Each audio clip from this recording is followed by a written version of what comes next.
Welcome back, darlings. This week, something slightly different, little short video, but some insight into my interior maintenance clean process. We'll start off with this car, Mercedes GLE.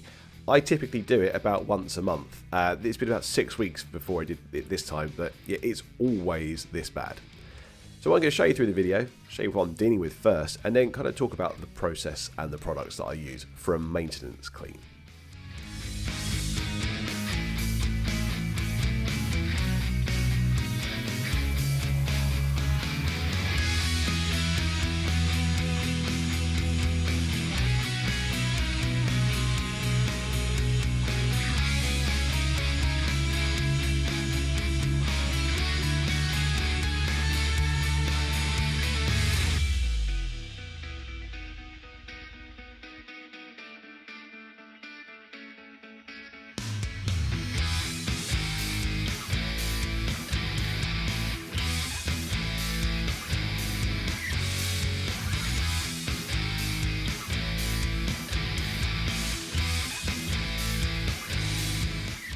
So you can see what I've got to deal with.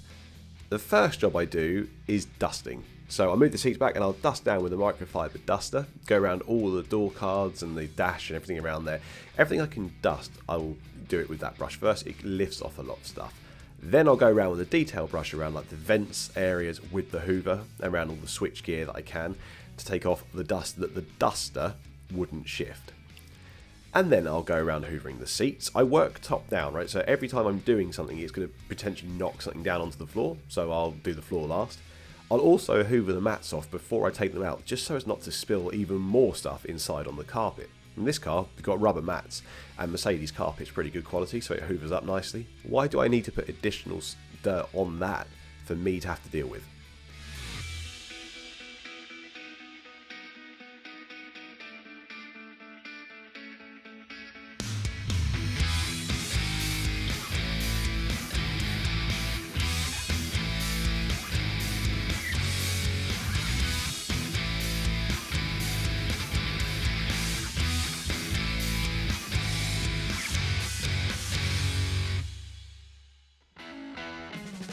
So you see this now, that I use this extra long crevice tool and it fits my Miele. In fact, it is the Miele one, but there are generic ones available and I've got some links to those down below, along with everything else I'm using in the video. And they're affiliate links, so if you buy them, I get a kickback. They help support the channel, but it doesn't cost anything extra to you.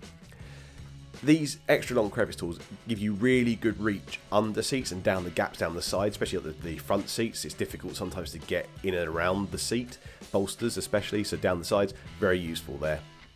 And I use a boar's hair brush on everything that is not going to get marked by a boar's hair brush. Mainly I use boar's hair brushes here because it helps really shift the heavier dirt, and in here it's quite gritty and sandy, so getting those out of the vents is good. Onto the wet work now, cleaning the glass, ONR. That is 8ml of ONR in 2 litres of water, so you use very little. And if you go and watch that video in the top right hand corner there, it shows you why it's for me is the best glass cleaner out there. But then the added bonus is you can then go and use it to wipe down the leather and the plastics.